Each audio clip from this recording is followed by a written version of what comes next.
رحم الله من قرأ سورة المباركة الفاتحة.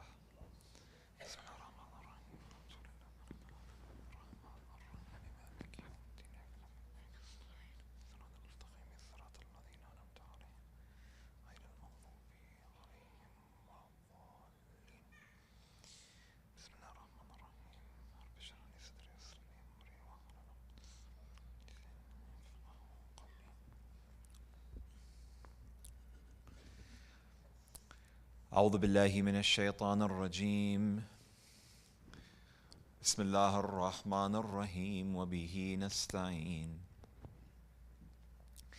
صلى الله عليك يا سيدي يا مولاي يا رسول الله وعلى أهل بيتك المذلومين. صلى الله عليك يا سيدي يا مولاي وابن مولاي أبا عبد الله يا رحمة الله الواسعة ويا باب نجاة الأمة يا غريب يا مذلوم يا دشان كربلاء. ما خاب من تمسك بكم والأمن من لجأ إليكم سادتي. يا ليتنا كنا معكم فنفوز والله فوزا عظيما. اللهم صل على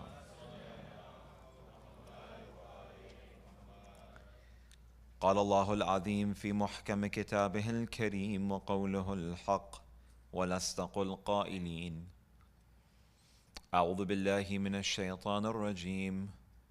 وما الحياة الدنيا إلا لعب ولهو ولدار الآخرة خير وأبقى. آمنا بالله صدق الله العلي العظيم. صلوا على محمد وآله.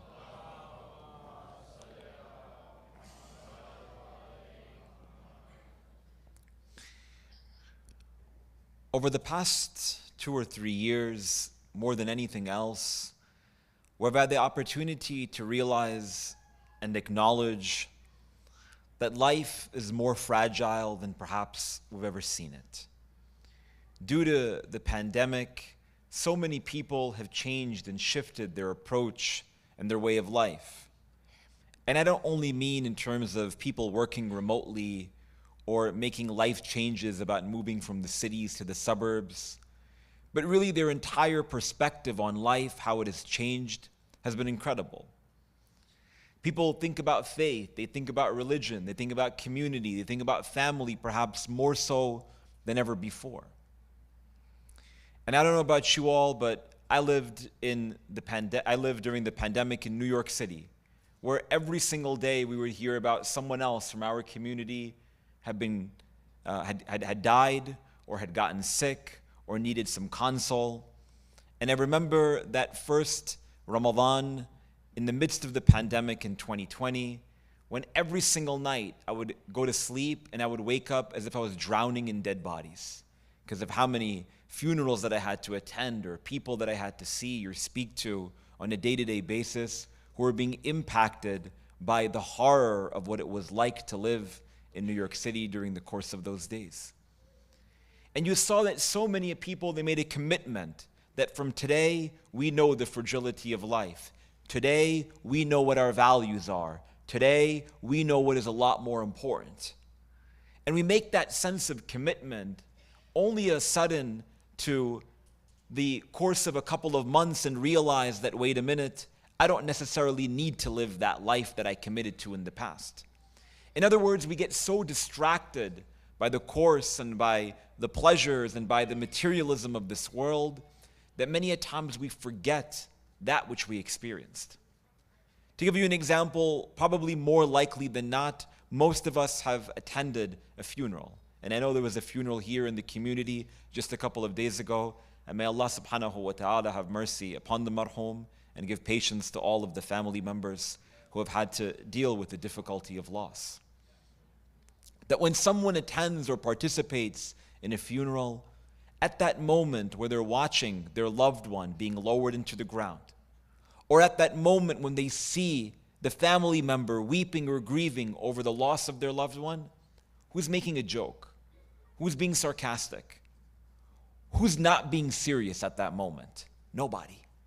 Everyone is fixated at that moment, and everyone makes a commitment to being a better person, realizing and actualizing again just how fragile life is at that given moment. It is stated that one day Amir al-Mu'mineen was in the companionship of many of his contemporaries as they were attending a funeral, and as the body was being lowered into the ground, he looks toward his companions and he states, a life that ends like that is not worth wasting. In other words, if that is ultimately every single one of our end goal, and we have experienced the fragility of what it means to living in this dunya, might as well make a little bit more of a concerted effort toward truly transforming in our hearts and our souls to the capacity and the potential that it has the ability to undoubtedly reach.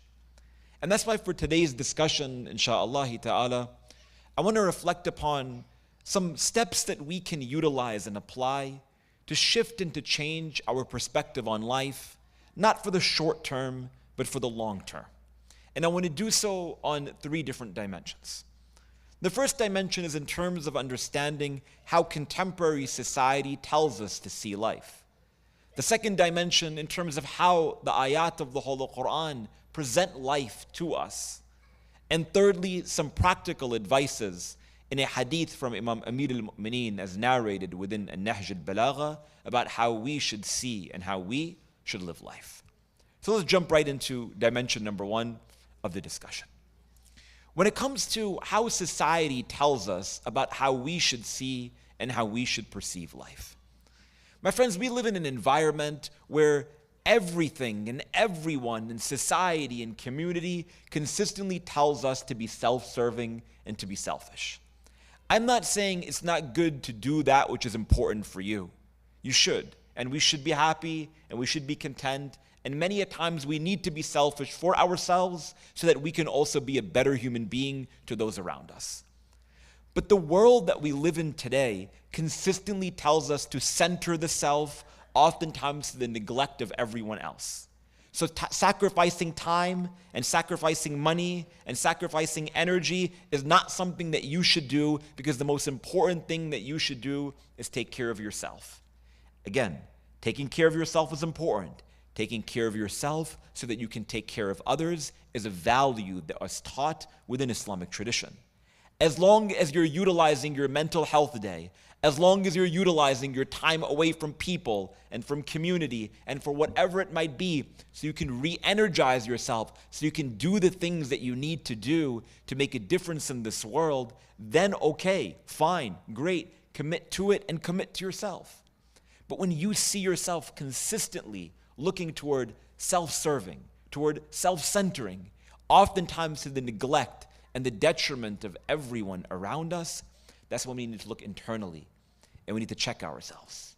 What is so incredible about these examples that we have, the Prophet and his family, peace and everlasting blessings be upon them, why we love them, why we adore them, why they are so magnetic, generation after generation, because more than anything, they teach us this quality and characteristic of altruism. They teach us more than anything else this character and quality of self-sacrifice. Did they not have a really busy schedule? Who has a busier Google Calendar than Rasulullah Muhammad sallallahu alayhi wa sallam? Allahumma sallam. The messenger of God is the head of state, right? He's the head of state in Medina. He's got a massive family. He's got people who want to talk to him. He's got people who want to set up appointments with him. He's got enemies all around the city of Medina. In addition to that, he has to have conversation with the angels and the conversation with the Lord of the worlds. Yet we never find one instance, not one instance, in the life of the Prophet sallallahu alaihi wasallam, and I promise you, with all of the Islamophobic rhetoric that we have in the world today, you would think that someone would find this criticism of the Prophet ﷺ, but till today I've never seen it, at least, where the Prophet was dismissive toward the most isolated and marginalized within his community. Have you seen it before? I've never seen it before. The Prophet of God, sallallahu alaihi wasallam, in the holy city of Mecca, the first people to believe in Islam were whom? 3 groups of people. They were women, they were slaves, and they were the poor. These 3 groups of people. You fast forward 1400 years later, who are the 3 most neglected communities in the world today? Women, slaves, and the poor. Nothing changed. Nothing has changed. But the Prophet ﷺ demonstrates that that which he sought to serve was the most marginalized. Yet we are the ummah of Rasulullah Muhammad. Why are we not also up in the front lines supporting these groups of people during the course of our own lives? Again, because society tells us you get yours first and then you can share. You get yours first and then you worry about everyone else. And again, not to the detriment of your health, not your physical health, not your mental health, not your spiritual health. I get all that. But I'm saying that oftentimes service toward others allows us to get that moral courage and that confidence to be that difference maker that this world so desperately needs. But society tells us you can't do that until you drive the fastest car. And you can't do that until you wear some brand name clothing. You can't do that, again, until you've gotten your piece of the pie, so to say. Again, totally in opposition with the ethics of Ahlul Bayt alayhim salam. And the best of these examples are the examples that we just spoke about during the course of these last 10, 12 nights. The best of those examples, who we come and we adore. Doesn't matter what culture you come from. If you are a follower of this tradition that we're a part of, you tell me one person, old or young, man or woman, who does not love and who does not adore and who does not have some incredibly loyal spiritual connection and link with Abul Fadl Abbas. Who doesn't have that? Everyone loves Abul Fadl Abbas, right? Why? Because he was willing to give even if it means he didn't receive, right? That's the most beautiful thing about this man, alayhi salam. And we call him the one who responds to the call of the children, but he didn't come back with any water. We call him Babul Hawa'ij, the door to our dua, because he was the one who responded the dua of the children, but he didn't respond to the dua of the children. But because of his willingness to do so and his sacrifice in giving his all, he has the station that he has in the eyes of all of his Shia and undoubtedly in the eyes of Imam al-Hussein and all of the Imams that came from his progeny. It suffices. How many of you have been to Karbala? I'm sure the overwhelming majority of you have been. If you haven't been, inshallah you get the opportunity to go very soon. You go to Karbala and people have a practice, which I don't know if it's right or wrong, that's besides the point right now, but that before they go to visit Imam al-Hussein alayhi salam, many people, they go to visit Abul Fadl Abbas first out of etiquette, okay? Out of their love and out of their adoration and out of their fidelity for this man, salamullah alayh. Again, if we go and we make his ziyarah, and we go and we hold up a flag, and we go and we beat our chest, and we go and we recite poetry, and we weep tears that shed from these eyes of ours consistently for his epic tragedy, but we're not transforming a life toward embodying the greatest of characteristics of Al-Abbas alayhi salam, then I'm not trying to be critical, but I'm talking to myself more than anyone else. I think we kind of missed the boat on the big picture. Because again, number one, our first dimension, society tells us to think about yourself, to think about me and I, and once I got it, then I can worry about everything else. But what we learn from these teachers of ours is that you will get yours, but first you humble yourself to God, and you're ready to serve those around you, and Allah subhanahu wa ta'ala will always put us in positions to be successful. Inna Allah la yudhi'u ajra al-muhsinin, God says in the Quran. You know, sometimes you do a favor for somebody, right? We do favors for people, and people forget. They forget. And sometimes we don't do it so that they say thank you to us, but you want some respect when you do something nice for somebody, at the very least. The difference between people and the Lord of the worlds is that Allah subhanahu wa ta'ala, He will never waste the one smallest good deed of the one who performs it. Allah Azza wa Jal is committed to us because of our sacrifice, because of our willingness to give. And that brings me then to dimension number 2 of our discussion. So society tells us to think about the eye. What does Allah subhanahu wa ta'ala say? 2 ayat of the Holy Quran which summarize how He explains to us about how we should perceive and understand this world. I'll go through these 2 verses and we can discuss them briefly. Firstly, Allah subhanahu wa ta'ala, in the verse that I began with, He states, وَمَا الْحَيَاةُ الدُّنْيَا إِلَّا لَعِبٌ وَلَهْوٌ وَلَدَارُ الْآخِرَةُ خَيْرٌ لِلَّذِينَ يَتَّقُونَ أَفَلَا تَعْقِلُونَ. He states, and what is this life of this world? What is the life of this world except for play and amusement? I'm sure many of you have come across these verses in the Holy Quran in the past, and it's oft-quoted. وَمَا الْحَيَاةُ الدُّنْيَا إِلَّا لَعِبٌ وَلَهْوٌ. That this world is symbolic of like a park or a playground in the eyes of Allah subhanahu wa ta'ala. And the idea is to not totally dismiss it, because we got responsibilities to take care of.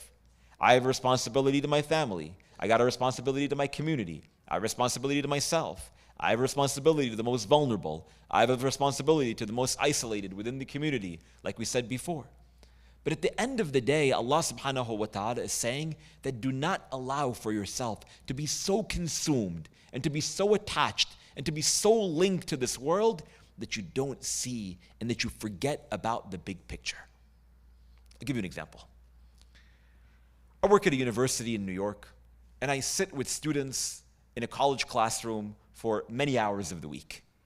The student who's always thinking about the class solely that I'm teaching him or her, and they're sitting in that class and they're enumerating around this one subject, and they're so fixated upon, the fact that they got a 92 instead of a 94. I always tell them, my friend, you got to look at the big picture. If you're always looking down, you're not going to get a chance to look up. In other words, that some students, they hate the class that they're taking so much. The only thing that they look at is the means toward getting to the end. I just need to get this done so I can get past the stage and move on to the next one. But the student who's always thinking that when I enter into an undergraduate program, at the end of the day, this is all just a small step for me to get to where I really need to be, you're always motivated, because you know that all of these are small steps in the big picture. When you get fixated only looking down, you can't see the big thing. You can't see the big picture. When someone starts a small business, right? In the beginning, it's hard. They need to make some sense of sacrifice, but they know that if they start and they put forth an effort and they're focused and they're diligent, they know what they're working toward. A lot of times in matters of faith or spirituality, we don't see what we're working toward. We see the prayer, we see the fast, we see the burden of the prayer, the burden of the fast, the cost of Hajj or of ziyarah or whatever it might be, or of service, for instance, and we're not able to see that all of these are the small bricks and the small stepping stones and those small seeds in the long term, in the big picture. A better, maybe more clear example. I, to be honest with you, don't really enjoy eating, salads every single day. My wife makes me though, right? So I got to eat the salad because at the end of the day, she says, you got to eat the salad so you can live a little bit longer, so you can be a little bit healthier. So I don't like the salad, but you got to eat it. When it's time to finish the salad and move on to dessert, I much rather eat a, donut or a pecan pie than eat the apple with peanut butter that I get served or that I have to eat, right? But at the end of the day, I know that if I do the right thing for a long enough period of time, at the end of the day, it's going to be better for me in the long run. And so what do smart, intelligent people do? They listen to their wife. But they also are committed to their bodies, and they're committed to their physical health, and they're thinking about the big picture. I don't like to go for a run in the morning. I don't want to go to the gym and exercise. But you know what? Sometimes you have to exert yourself a little bit, and you see the benefits of that progress in the long term. No one likes to go through a little bit of struggle. It's normal. But guess what? We got to suck it up sometimes.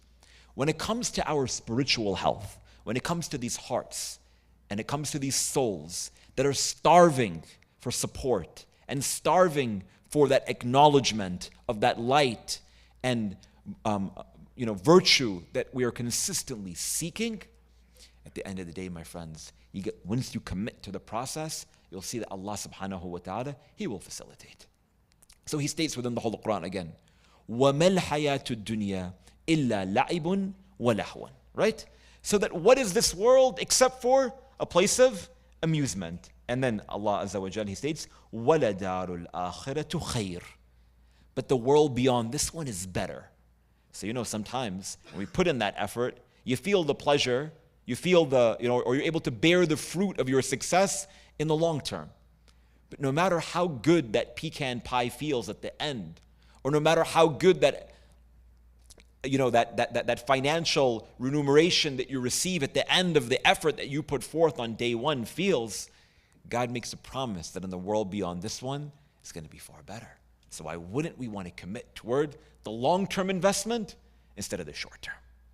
The second verse that Allah subhanahu wa ta'ala speaks about the nature of this world and how we should see life, He states subhanahu wa ta'ala, لِكَيْ لَا تَأْسَوْا عَلَى مَا فَاتَكُمْ وَلَا تَفْرَحُوا بِمَا آتَاكُمْ وَاللَّهُ لَا يُحِبُّ كُلَّ مُخْتَالٍ فَخُورٍ. He says, and the believer is the one who does not allow for themselves to grieve over what they lost.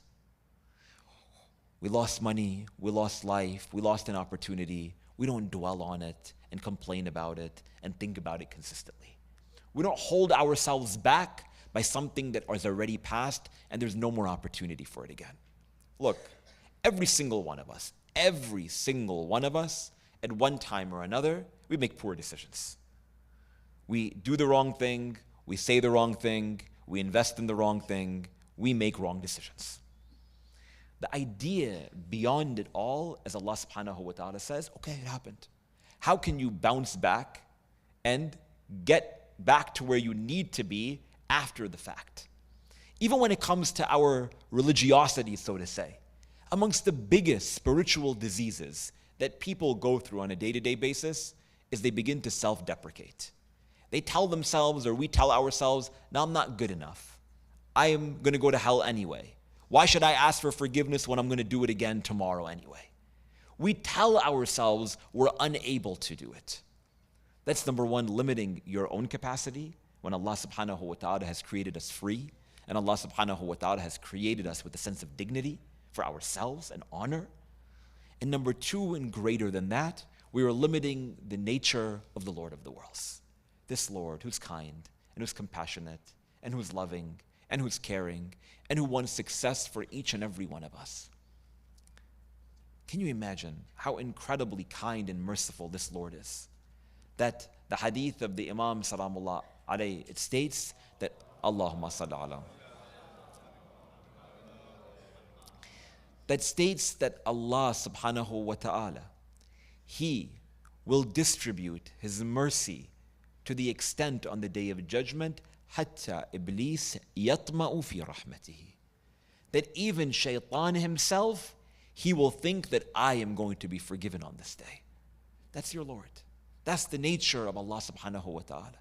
So why we self-deprecate? Why do we think that we're going to go to hell anyway? That type of rhetoric, man, throw that into the trash. Have some sense of self-worth.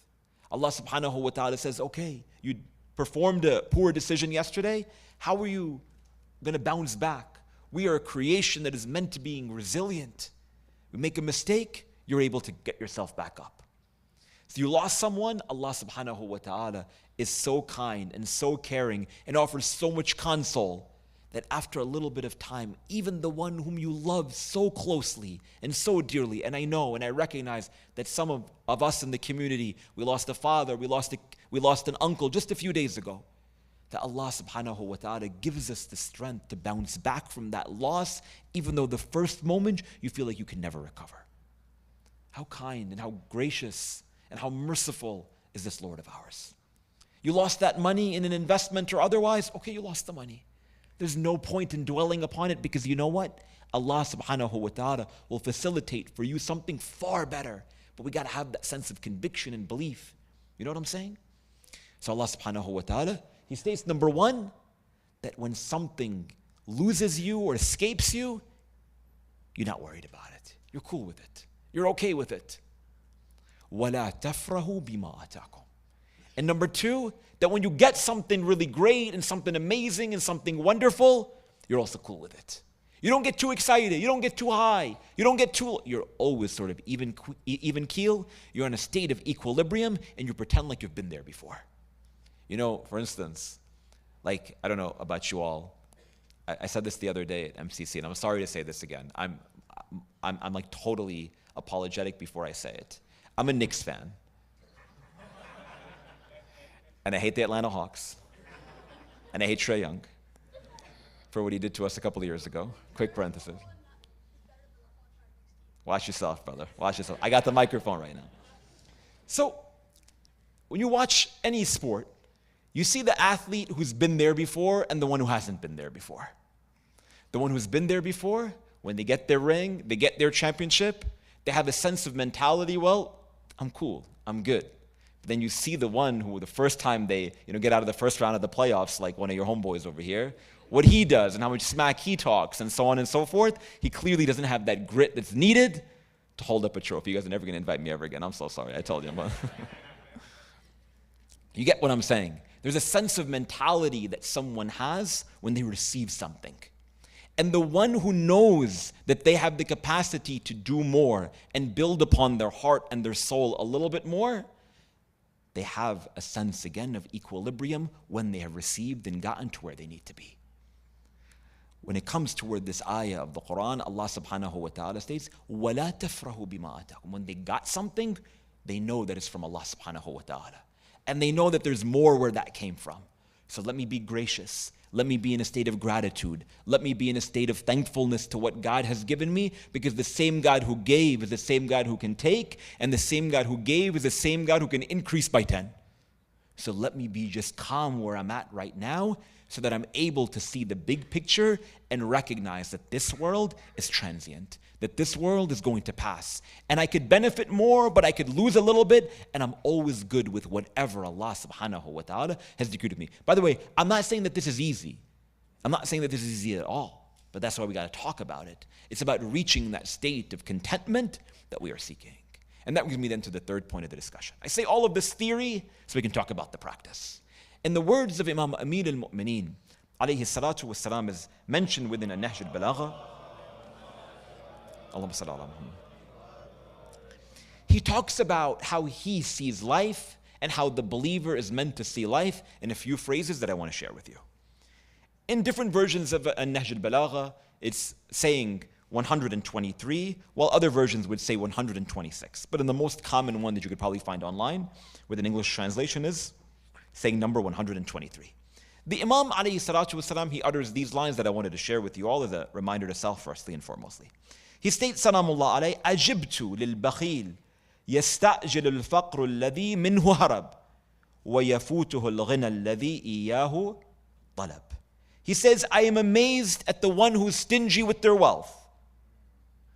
They're so worried about becoming poor that they never spend any of their money. فيعيش في الدنيا عيش الفقراء ويحاسب في الآخرة حساب الأغنياء. I'm amazed at the stingy who doesn't spend out of their wealth because of a fear of poverty, when the only thing that they're running to in this world is a life of living in poverty. Meaning what? The Imam alayhi salam continues, فيعيش في الدنيا عيش الفقراء. Because all of their money is in investments and in a bank account, which they never look at. They live a life of poverty in this dunya. But on the day of judgment, وَيُحَاسِبُ فِي الْآخِرَةِ حِسَابُ الْأَغْنِيَةِ. But on the day of judgment, Allah subhanahu wa ta'ala is going to raise them with all the 1%ers. Because why? They accumulated and they accumulated and they accumulated, they never spent. So Allah subhanahu wa ta'ala is going to ask them, what did you do with your money? You spend it on yourself? No. You spend it on your family? No. Do you buy yourself an expensive car, watch, home, whatever? I didn't do any of that. But all the money is in the bank account. So in this dunya, we lived in poverty. In the world beyond this one, we're raised amongst the rich. That's like the worst life to live, right? If you got a little bit, at least spend it on yourself. You're not going to spend it on others. In other words, Allah subhanahu wa ta'ala is telling us in these ayat of the Quran. Imam Amir al-Mu'mineen alayhi salam is telling us the same. That man, there's nothing wrong with having a lot of property. There's nothing wrong with having a lot of wealth. It's encouraged. Go out and make a difference and do what's best for you and your family and enjoy this dunya, as long as we're not getting consumed and emotionally connected to it, where the only thing we're doing is thinking about it in morning and evening and night. No. But when you are just accumulating and accumulating and accumulating for no objective and no purpose and no vision for it, well then Allah subhanahu wa ta'ala is going to hold us to account. Because like we said before, man, this life is really fragile. We have no idea what's going to happen. We have no idea how long we're going to live, how many experiences that we're going to have to undergo, or what that wealth will tempt us to do if we don't spend it when we have it. He continues, Salamullah alayhi. وَعَجِبْتُ لِلْمُتَكَبِّرِ الَّذِي كَانَ بِالْأَمْسِ نُطْفَةً وَيَكُونُ غَدًا جِيفًا.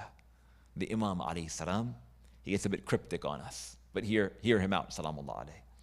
He states, I am amazed at the arrogant man. I'm amazed at the arrogant person who yesterday was a drop of impurity, a drop of semen, and tomorrow will be a corpse with an awful stench.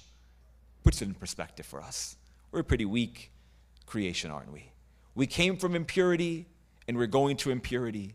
We were najis in the moment that our parents conceived us, and we're going to be najis in that moment when our soul leaves our body. That's it. So why in God's name would we ever show arrogance? Not only within our own selves, but to those around us as well. Think about it. And I talk to myself before anyone else. There is nothing that perhaps is more damaging to the human being than pride and arrogance. It is the primordial sin, the sin that was firstly performed by Shaitan himself. What was he other than arrogant and racist? He states, خَلَقْتَنِي مِن نَارٍ وَخَلَقْتَهُ مِن تِينٍ. You created me from fire. Fire is colorful. Fire is energetic. Fire has heat to it. And you created this dude from dust? You can't compare. You look at a child, you put a pile of dust and you blaze a fire in front of them. What are they going to be more attracted to? The fire, naturally. It looks better. It's more attractive to the eye. It has a sense, it has a scent to it. It has a color to it. It's moving. In one way, he was right, wasn't he? If we take a look at it through his lens for just one moment.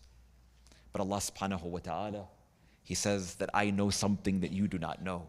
That through this Adam there is potential within him toward ascending toward heights far higher than that of the angels. The Imam alayhi salatu wasalam, he states, I'm amazed at the one who is arrogant. For yesterday he was a drop of semen, and tomorrow he will be an awful stenching corpse. وَأَجِبْتُ لِمَنْ شَكَّ فِي اللَّهِ وَهُوَ يَرَى خَلْقَ اللَّهِ. And I'm amazed at the one who doubts in God when everything around him is the creation of Allah subhanahu wa ta'ala. You know, we're so busy looking down, like I said before, we forget to look up. Around us, we are surrounded by the sun and the moon and the stars and the oceans and the rivers. We are surrounded by the scenery that I know that you have over here very differently than I have up north. And that sight of the stars and the mountains and these rivers are meant to push us into a realization of the incredible beauty of the creation of Allah subhanahu wa ta'ala.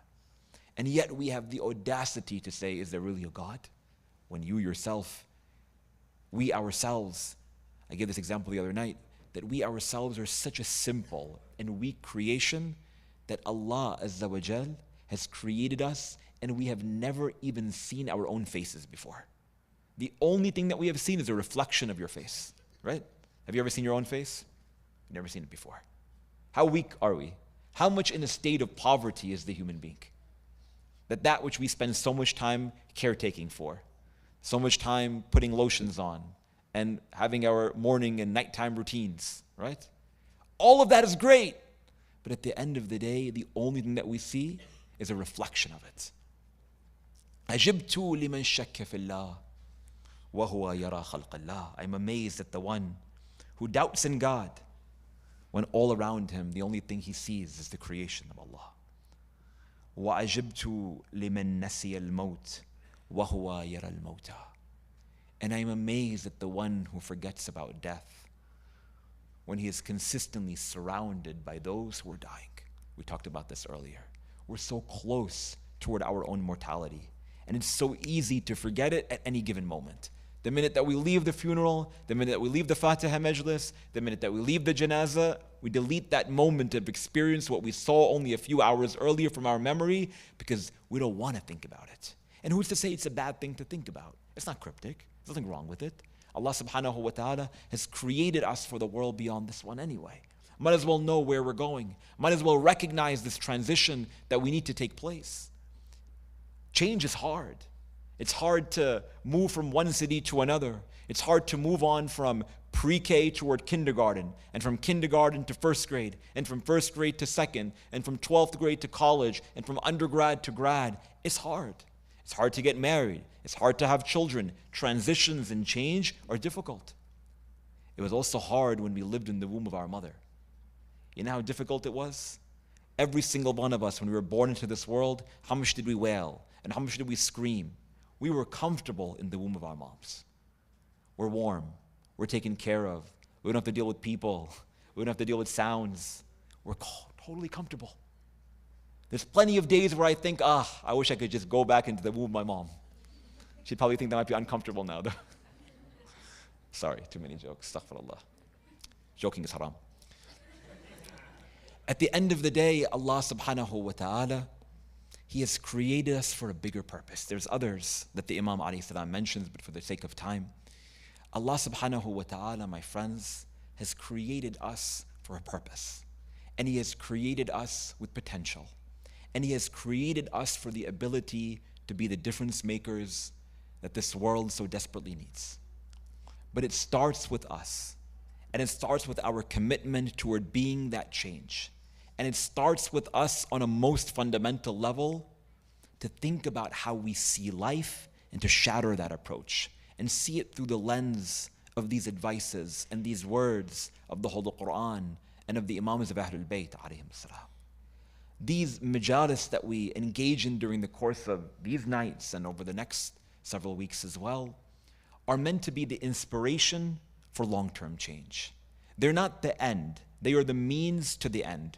Ritual is meant to cultivate a spiritual.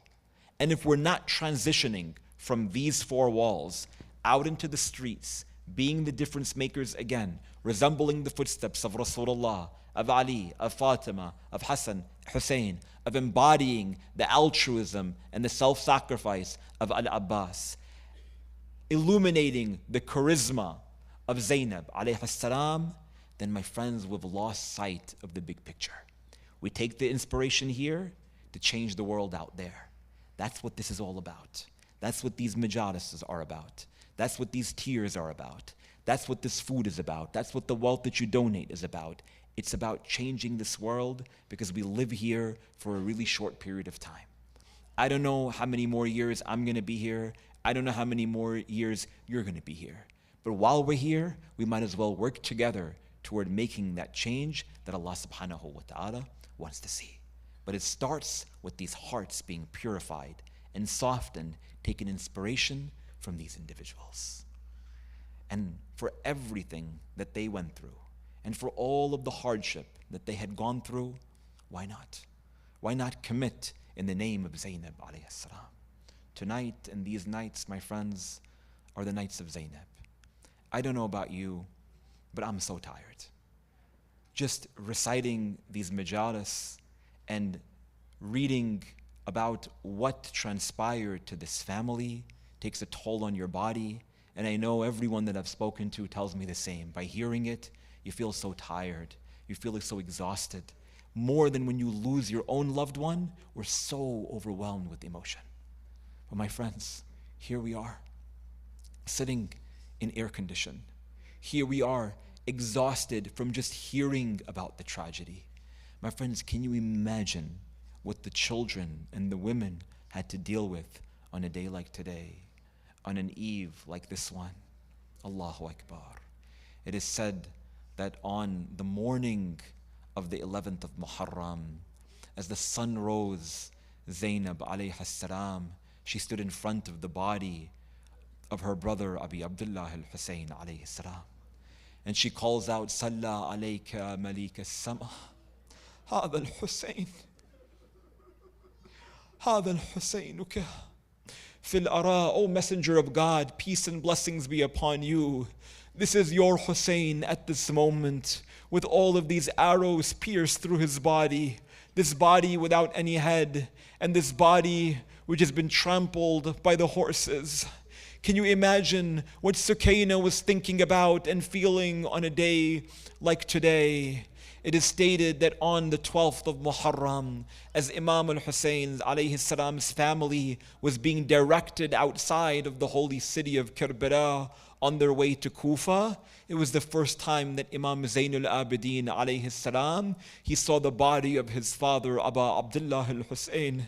And it is said that when he sees the body of his father, that body that had been discolored also by the sun that was baking it, as it was laid naked on the plains of Karbala, he looks toward his aunt Zainab and says, Sa'amut ya amma, that I'm about to die, oh my aunt Zainab, because of what I've seen from the body of my father. At this moment, Zainab alayhi salam, she begins to console Imam Zainul Abidin, when all of a sudden a man by the name of Zajr ibn al-Qais, he takes a whip and he strikes the back of Zainab alayhi salam, telling her to keep quiet as he begins to curse her father Ali ibn Abi Talib. But I'll just leave you with this, my friends, that when all of this transpired and all of this took place, I know that many of you have small children. There's so many small children in the room. Sometimes the kid, they don't have the capacity to understand what happened to their parents. They don't have the capacity to understand what loss or grief truly is. So I'll fast forward from today to the dungeons of Damascus on that night when Sukaina wakes up and goes to her Aunt Zainab and says, oh my Aunt Zainab, you told me that my father went on a trip. I'm looking for him. I can't sleep. I really want my father, Aba Abdullah. At that moment, it is said that those guards, they go toward Yazid ibn Muawiyah. They said that this girl, she keeps on crying and she keeps on weeping. Give us the head of Hussein so we can bring it to her. It is said that they present the head of al-Hussein on a platter covered with a cloth. She looks up toward them and says, oh men, I didn't ask you for food, nor did I ask you for drink. The only thing that I want is my father Hussein. They say, remove the cloth and you will see it. At this moment, she removes the cloth. She sees the head of her father, Aba Abdullah. She calls out, Abba, man alladhi aytamani? Who is the one who has orphaned me? Oh my father, who is the one who has dyed your beard in your own blood? One report says that Sukaina, she holds on to the head of her father. She begins to clench it so tightly. At this moment, she falls down to the ground. Zainab, she begins to come and console her. At this moment, Imam Zainul Abidin says, Inna lillahi wa inna ilayhi raji'un. Oh my Aunt Zainab, leave Sukaina, for now she's with her father, Abu Abdullah.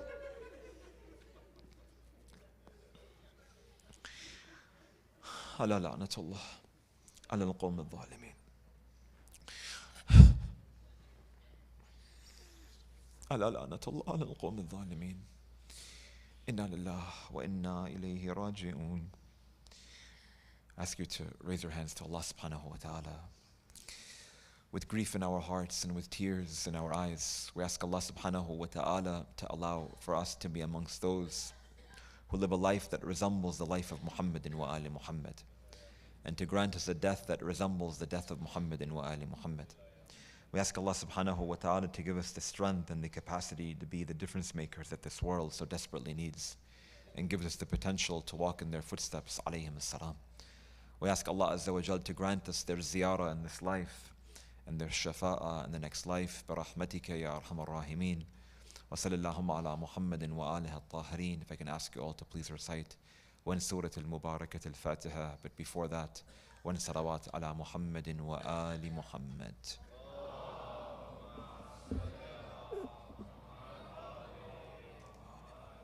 Al-Fatiha.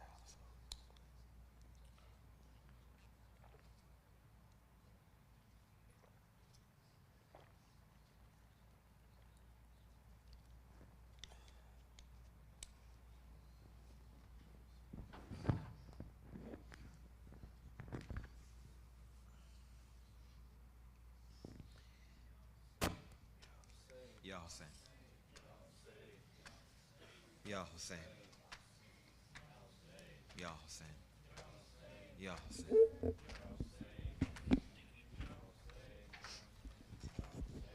कहती थी ज़ैनब ہائے حسینہ کہتی تھی زینب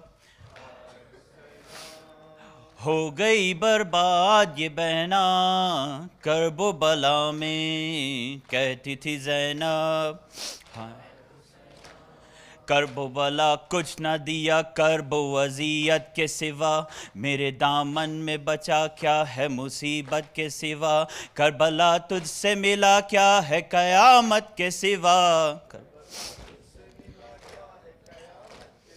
کہتی تھی زینب کہتی تھی زینب صبح عاشور اذان علی اکبر کی قسم میرے بھائی پہ چلے تیر ہزاروں پہ ہم چپ رہی کرب و بلا ہوتے رہے ہم پہ ستم کہتی تھی زینب میرا 18 برس والا جیا لا اکبر کھا گئی اس کو بھی اے کرب و بلا تیری نظر میں نے دیکھا ہے اسی لال کا برچھی میں جگر کہتی تھی زینب بھائی 18 تھے 2 بیٹے تھے کوئی نہ رہا اب تو تنہائی میری دیتی ہے مجھ کو پرسا کیا بھرا گھر تھا میرا کر دیا مجھ کو تنہا کیا بھرا کہتی تھی زینب میرے عباس پہ کیا گزری بتاؤں کیسے مشق ایک بھرنے میں 2 بازو قلم ہو کے گرے اس کے مرنے سے ہے محروم بہن چادر سے اس کے مرنے سے ہے محروم بہن چادر کہتی تھی زینب کہتی تھی زینب بے خطا قتل ہوا بھائی میرا جنگل میں سینکڑوں زخم کلیجے پہ لگے ایک پل میں آگ پانی نے لگا دی ہے میرے آنچل میں آگ پانی نے لگا دی کہتی تھی زینب کہتی تھی زینب ہاں حسین یا حسین یا حسین اور محمد و آل محمد صلی اللہ علی محمد و آل محمد بسم اللہ السلام علیکہ یا رسول اللہ السلام علیکہ علی مرتضی السلام علیکہ یا فاطمۃ الزہرا السلام علیکہ امام حسن مجتبی السلام علیکہ یا ابا عبداللہ علی الارواح التي حلت بفنائك عليك مني سلام الله عبدا ما بقيت بقي الليل والنهار ولا جعله الله آخر عهد مني لزيارتكم السلام على الحسين وعلى آل ابن الحسين وعلى أولاد الحسين وعلى أصحاب الحسين خصوصا سيدي مولاي أبو الفضل العباس عباس ابن أمير المؤمنين وقاسم ابن الحسن ومسلم ابن عقيل وحاني ابن عروة وحبيب مزار حر الشهيد رياحي السلام عليك يا إمام سجاد الغريب المظلوم السلام عليك يا إمام الباقر الجعفر الصادق موسى قاظم السلام عليك يا مولى ابن مولى السلام علیکم یا غریب الغرباء السلام علیکم یا معین الضعفاء والفقراء السلام علیکم یا شمس الشموس یا انیس النفوس یا علی بن موسیٰ الرضا ورحمۃ اللہ وبرکاتہ السلام علیک امام الجواد الحادی العسکری. السلام علیک یا مولانا صاحب الرسم الزمان. علمان علمان علمان. السلام علیک یا خلیفۃ الرحمن. السلام علیک یا شریک القرآن. السلام علیک یا امام الانس والجان. عجل اللہ تعالی فرجک وسهل اللہ تعالی مخرجک وجعلنا من آوانک وانصارک ورحمت اللہ وبرکاتہ. صلوات صلی علی محمد.